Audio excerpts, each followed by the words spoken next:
Salut fidèles abonnés, merci de recevoir les salutations agro-éco-responsables. La terre ne trompe pas, c'est vrai, on ne touche pas avec elle. Une campagne agricole se prépare, elle ne s'improvise pas. Dans cette vidéo chez l'entrepreneur, nous allons parler d'un sujet concernant l'agriculture africaine, notamment l'agriculture sous serre. En fait, beaucoup pensent que l'Afrique a besoin d'agriculture sous serre où la serre viendra développer ou révolutionner l'agriculture africaine. Et dans cette vidéo chez l'entrepreneur, nous venons tout à fait avec le contraire, disant que l'Afrique n'a pas besoin de l'agriculture sous serre pour le moment, peut-être même pas dans l'avenir, mais pour le moment, en fait, vraiment, l'Afrique n'a pas besoin de l'agriculture sous serre.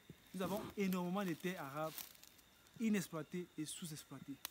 Nous avons tellement d'espace disponible que nous n'exploitons pas. Imaginez-vous, vous voulez faire 2 hectares de culture. Nous sommes là, il y a énormément d'arbres.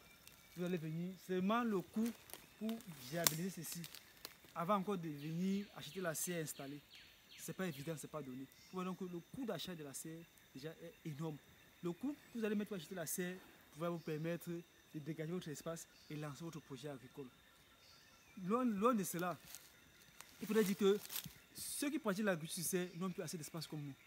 Nous avons assez d'espace, non seulement des espaces, mais des espaces encore tellement riches, tellement fertiles. Pourquoi est-ce que nous allons nous tourner vers l'agriculture sous serre?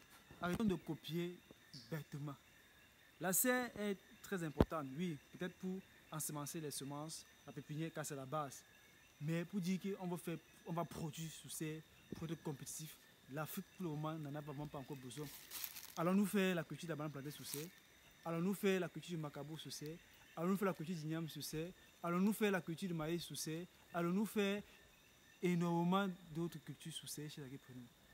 C'est vrai que la serre, oui, avec les cultures maraîchères, mais la production que nous avons actuellement sur le marché, ça provient de production à l'espace libre, pas sous serre. Donc j'interpelle vraiment ces promoteurs qui viennent disant qu'ils veulent faire l'agriculture sous serre à très bien réfléchir à cela. Déjà, nous ne comprenons pas les projets d'agriculture sous serre. Nous avons été beaucoup contactés pour nous sommes toujours contactés pour la production d'agriculture sous serre, mais nous ne comprenons pas parce que l'Afrique n'en a pas besoin de ça pour le moment. Nous avons assez d'espace. On va dire l'agriculture sous serre, c'est contrôlé, ça empêche que les insectes et les ravageurs viennent comme ça détruire la production. Il faut comprendre que chez les agriculteurs, quand nous venons dans un milieu comme celui-ci, faire l'agriculture, c'est un milieu qui ne nous appartient pas, c'est un milieu qui appartient à ces insectes et ravageurs. Donc nous allons devoir faire avec eux. Il y a des produits naturels pour pouvoir les contrôler et que chacun trouve son compte.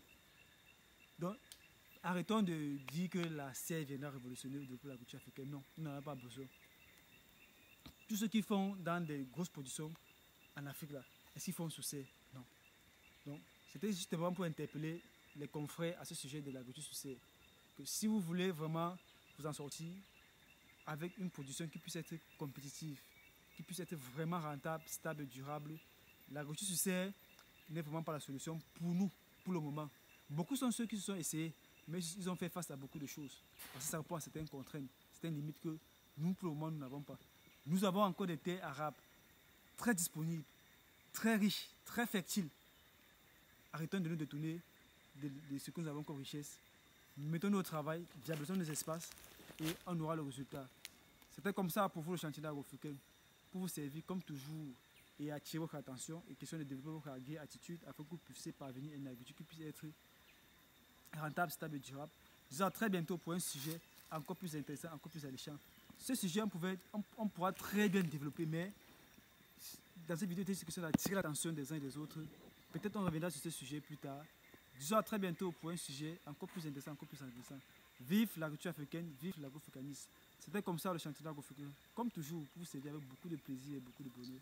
À très bientôt. Bye bye.